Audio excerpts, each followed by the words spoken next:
बॉलीवुड के पुराने पन्ने पलटने आती हूँ अपने इस कार्यक्रम बाइस्कोप में। आज जो जर्द पन्ना मिला है वो है 70 के दशक की ही नहीं बल्कि जब तक सिनेमा का नाम रहेगा तब तक शोले की चिंगारियां दिखाई देती रहेंगी। जी हाँ, आज की फिल्म है शोले। इस फिल्म से जुड़े कई किस्से हैं जो उस वक्त तो गॉसिप लगा करती थी, मगर आज वो प्रमाणित भी हैं और खूबसूरत यादें भी। जैसे कि हेमा मालिनी और धर्मेंद्र का प्यार परवान चढ़ा इसी फिल्म में।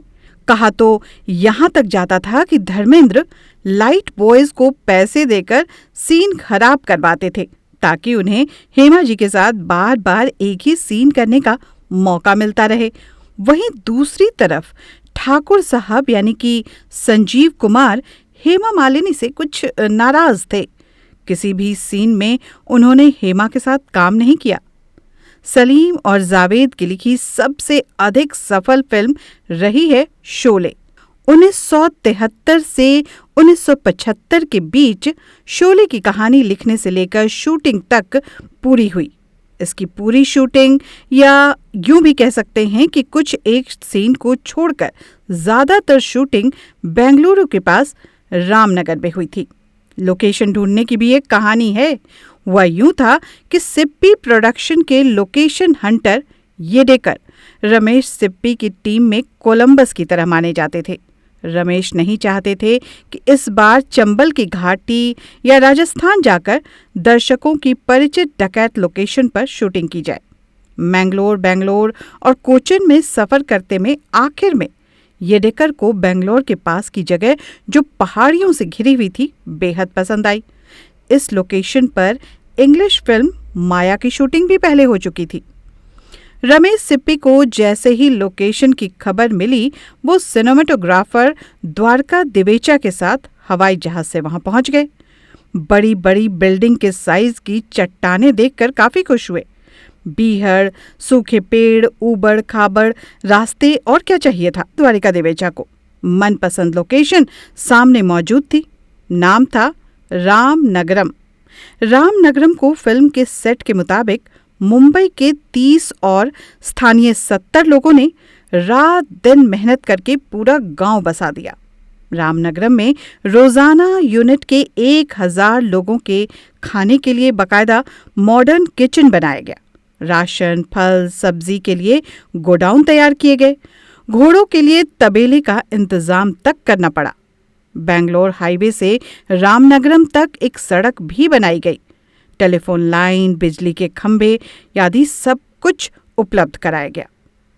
दिलचस्प बात है कि सूरमा भोपाली एक मशहूर किरदार हुआ करता था फिल्म में, जिसे जगदीप ने निभाया था पर्दे पर।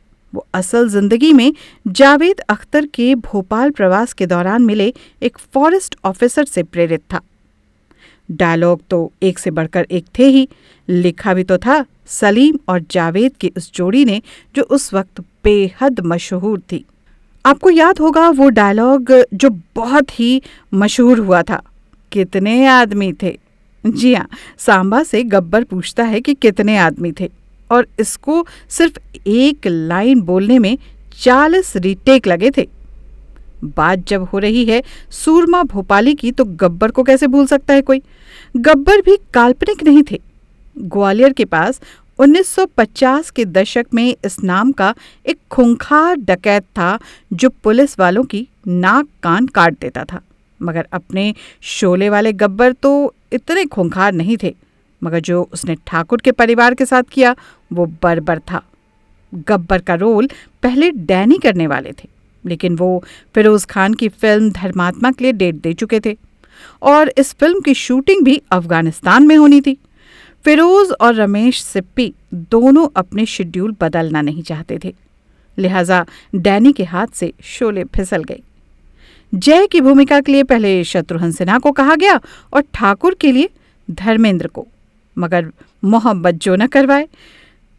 ज्यों ही धर्मेंद्र को पता लगा कि हेमा जी के साथ वीरू की जोड़ी बनेगी, उन्होंने बिना वक्त गंवाए खुद को वीरू के लिए तैयार कर लिया और सिप्पी को भी मना लिया।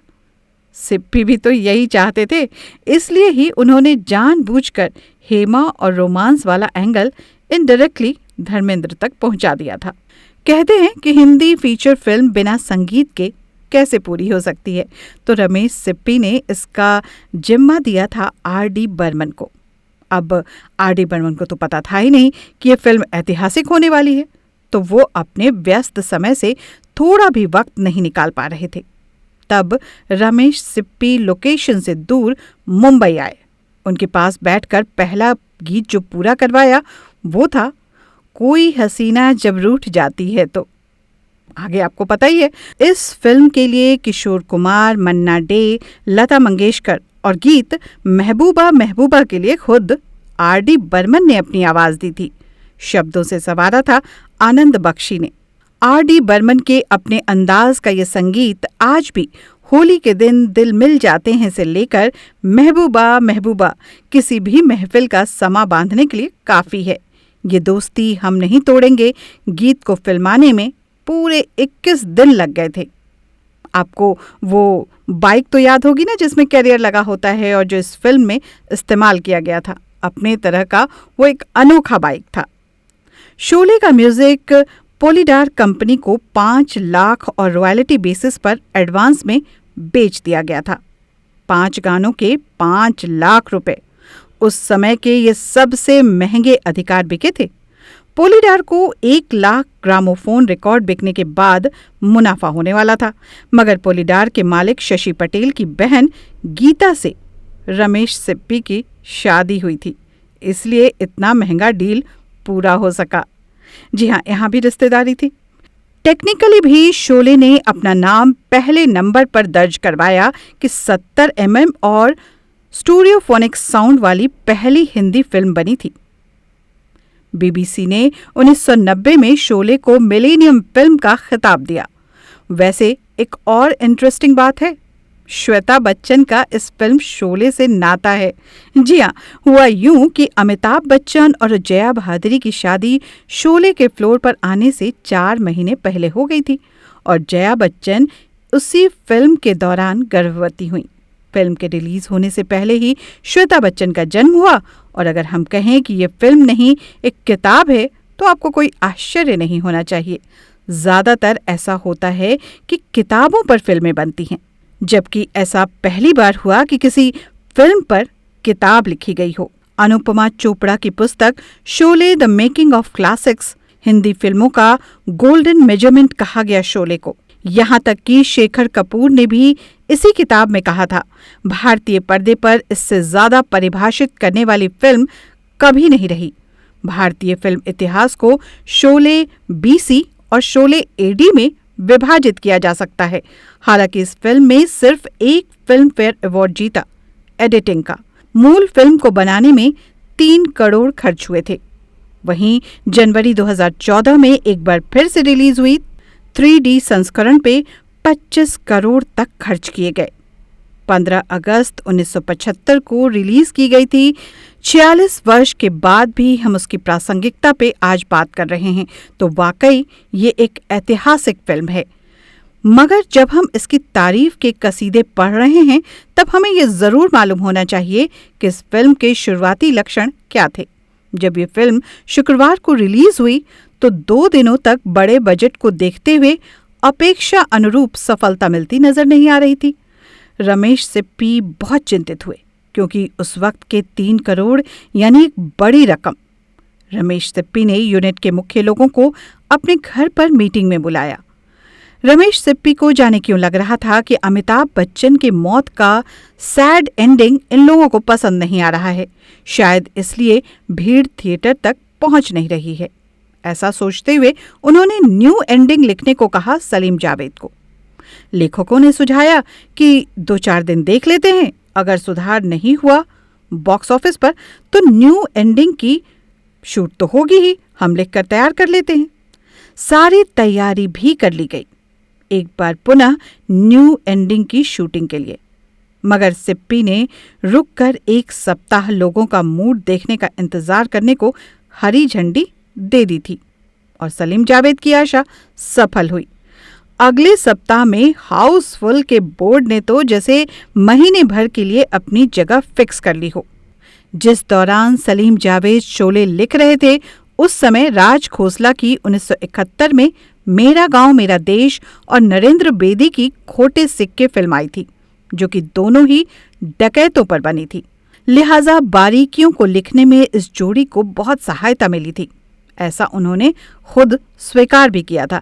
मगर कुल मिलाकर इतना था कि कहीं का जोड़ा कहीं का कुनबा, मगर सफल इतना हुआ कि वो शोले बन गया। जब कैसेट्स का दौर शुरू हुआ तो इस फिल्म की पूरी कहानी ऑडियो में, जिसका 4 कैसेट का एक सेट बिका करता था मार्केट में, आते ही गायब हो जाता था। ऐसी कई कहानियां हैं इस फिल्म के विषय में, और ऐसी ही कई बड़ी फिल्मों और कई क्लासिक फिल्मों के विषय में हम इस कार्यक्रम बाइस्कोप में आपके लिए लेकर आते हैं। सुनते रहिए, देखते रहिए हमारा चैनल, जिसमें हम कई तरह के कार्यक्रमों को आपके लिए आपकी पसंद के अनुसार बनाते हैं। कोई सुझाव हो तो जरूर भेजें, हमें इंतजार रहता है। ये फिल्म की जानकारियां आपको कैसी लगी कमेंट में जरूर बताइएगा। लाइक, शेयर, सब्सक्राइब तो कर ही लीजिएगा। फिर मिलती हूं अगले बाइस्कोप में एक बार फिर कोई नई कहानी लेकर। तब तक करिएगा इंतजार। नमस्कार।